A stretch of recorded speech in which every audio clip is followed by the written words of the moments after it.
Servus, Glück auf und herzlich willkommen zu einer weiteren FC Bayern Reaction. Note diesmal zur Pressekonferenz vor dem Champions League-Spiel oder dem abschließenden Champions League-Spiel in der Vorrunde, 8. Champions League-Spieltag bei PSW Eindhoven. Und wir gehen rein in Teil 1 mit Jonathan Tah. Und wie immer teilen wir das dann Teil 2 mit Vincent Kompany. Bevor wir reingehen, wie immer der Hinweis, wenn euch gefällt, was ihr hier seht, hypen, liken, kommentieren, abonnieren, Glocke aktivieren, wenn ihr nichts verpassen wollt. Und damit gehen wir rein in den Bums. Bedingt, aber jetzt wollen wir dann auch schnell starten. Der FC Schnell. Bayern freut sich auf sein letztes Gruppenspiel in der UEFA Champions League. Morgen hier gegen den niederländischen Meister PSV Eindhoven. Und wir starten die tägliche Pressekonferenz tags zuvor heute mit Jonathan Tah.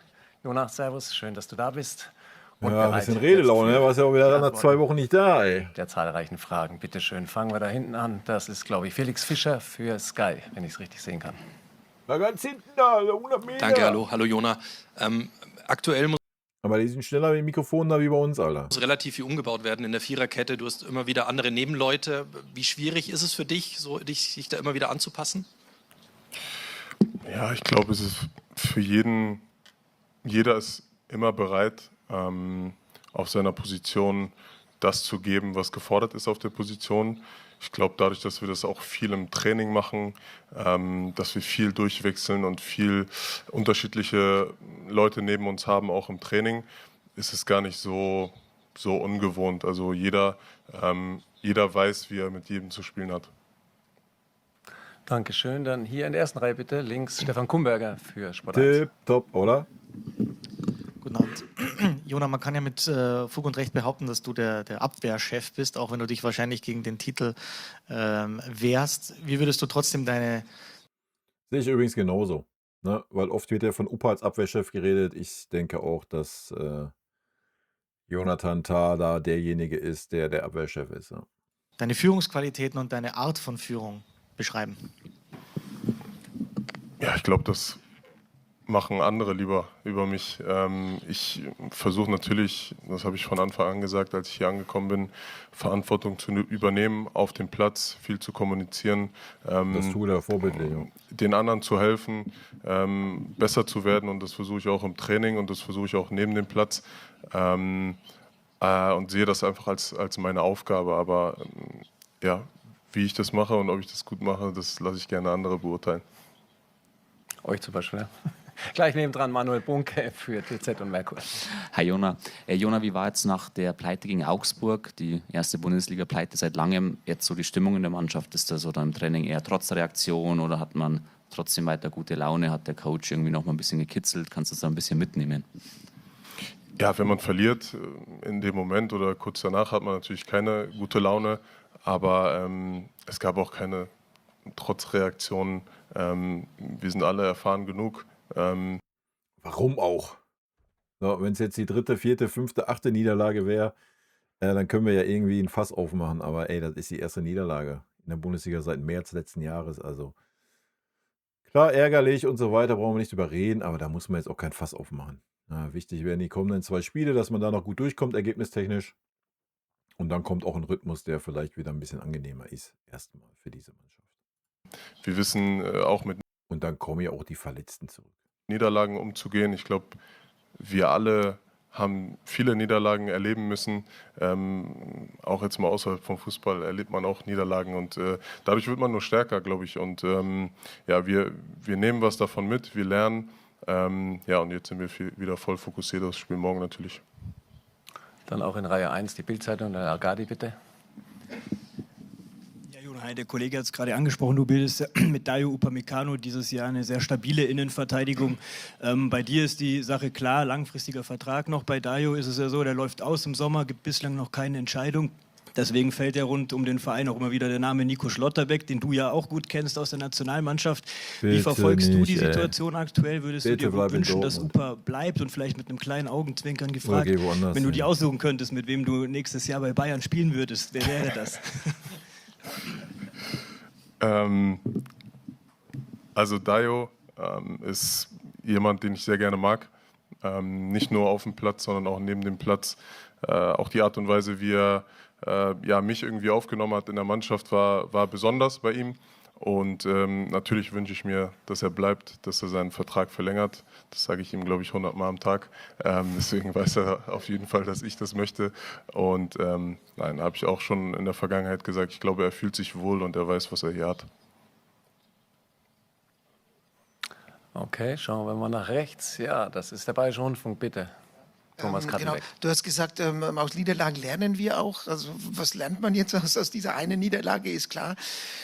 Es ist aber vielleicht auch ein bisschen dem geschuldet, dass ihr einfach auch immer performen müsst, ganz oben Leistung zeigen müsst und für das morgige Spiel dann auch, wie wichtig ist es, den zweiten Platz zu halten? Ja, ich glaube, es geht nicht darum, dass wir performen müssen, sondern wir wollen performen. Das ist eine intrinsische Motivation und wir lernen aus jedem Spiel etwas, nicht nur aus Niederlagen natürlich, aber aus dem Spiel nehmen wir vielleicht mit, okay, wie gehen wir damit um, wenn wir es in der zweiten Halbzeit nicht schaffen, das Energielevel hochzuhalten, was können wir da besser machen, was sind die kleinen Schrauben, die wir drehen können, damit wir das Spiel gewinnen und über die Bühne bringen, auch wenn es vielleicht sich in dem Spiel so anfühlt, okay, heute ist es irgendwie zäh. Ja, ganz genau. Ne? Das ist auch der Fehler, den man begangen hat, so ein bisschen, aber auch von Trainerseite, muss man ganz klar sagen, ja, dass man dann beim 1:1 noch voll offensiv ausgewechselt hat, anstatt zu sagen, komm, das Energielevel ist heute eh nicht da. Ja, wir nehmen das 1:1 mit, lass uns die Stabilität in diese Mannschaft bringen und den Ball in den eigenen Reihen halten. Und wer weiß, vielleicht hätte man dann trotzdem nochmal durch eine Ecke oder sonst was nochmal eine Chance kreiert. Ich denke, das Learning nimmt auch Vincent Kompany mit. Ja.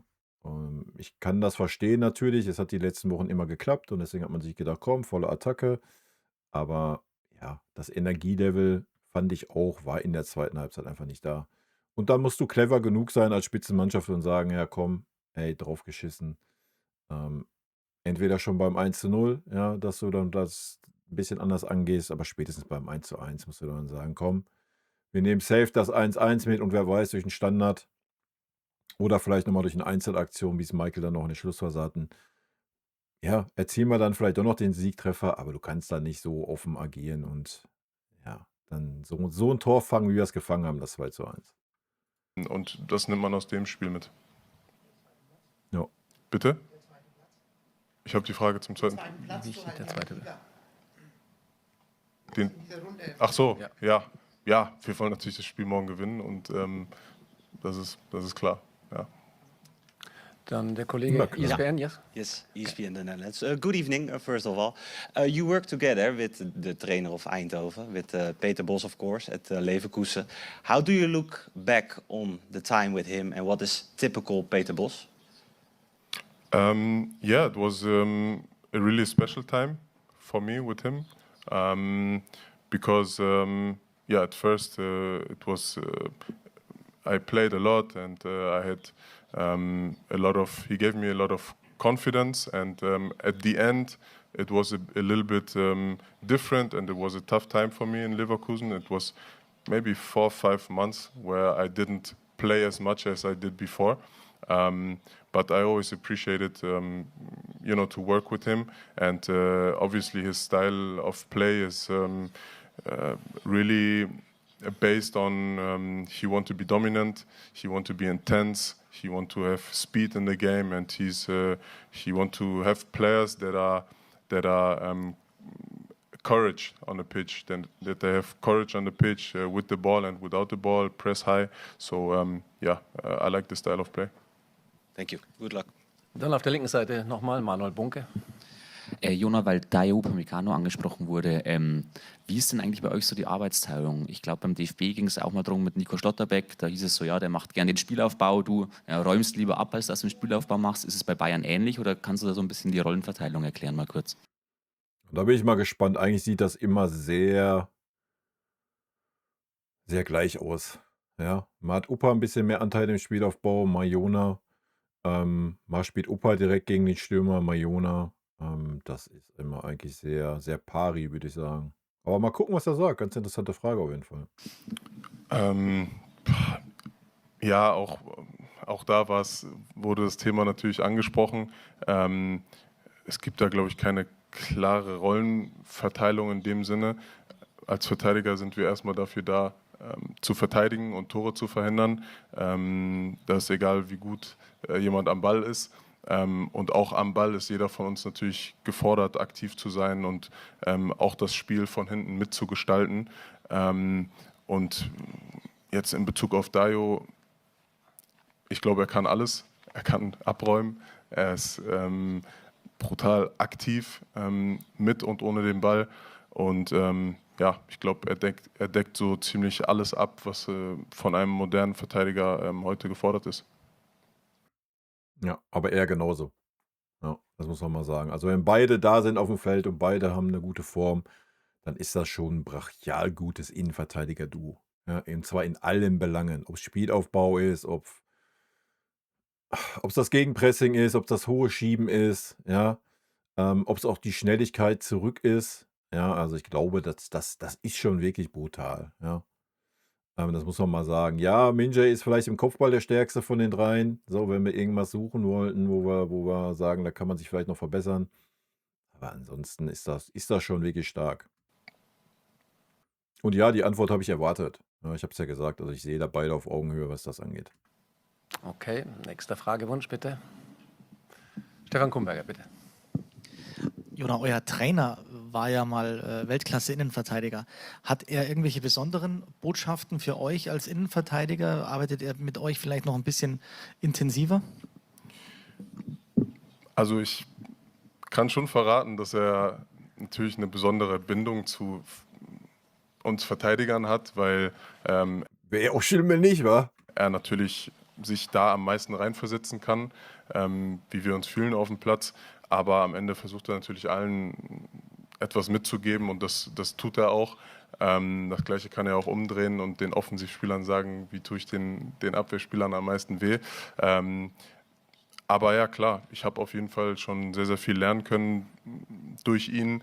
Will ich jetzt nicht zu viel darauf eingehen, was sehr im Detail ist. Aber ja, das, was er gespielt hat damals, versucht er uns natürlich mitzugeben. Ist schon ein smarter Typ, ne, der Jona? Merkt man. Ja, hier vorne rechts bitte, Jasper. Was ist Ihr Eindruck von PSV Eindhoven? Bitte? Was ist Ihr Eindruck von PSV Eindhoven, die Gegner von morgen? Ja, es ist eine Mannschaft, die sehr, sehr attraktiven Fußball spielt, die in der Hat er gerade schon auf Englisch erzählt übrigens, ne? Bei der Frage vorher zu Peter Bosch halt. Liga sehr, sehr dominant ist. Und dadurch, dass ich natürlich auch den Trainer ganz gut kenne, weiß ich, was er will. Sie werden mutig sein. Sie werden versuchen, uns weh zu tun. Und ja, das ist ein Gegner, wo wir wirklich zu 100% fokussiert in das Spiel reingehen müssen, um das Spiel gewinnen zu können, weil sie werden auch alles versuchen. Hat er in Englisch noch mal ein bisschen mehr ausgeführt, ne? So ein bisschen ähnlich, wie wir eigentlich auch spielen wollen, würde ich behaupten. Okay, dann haben wir Teil 1 absolviert, wenn ich das so deute. Ja, okay, danke Jona, dann sind wir gleich zurück mit dem Coach. Tipptopp, Leute. Dann haben wir auch Teil 1 absolviert. Ich wünsche euch schöne Rest Dienstag, wenn ihr das Video seht, oder Mittwoch. Und ein schönes Spiel am Mittwoch, hoffentlich mit einem guten Ergebnis für uns. Rot-weiße Grüße, haut rein. Vielen lieben Dank für euren Support hier auf dem Kanal. Und in diesem Sinne, gute Freunde kann niemand trennen.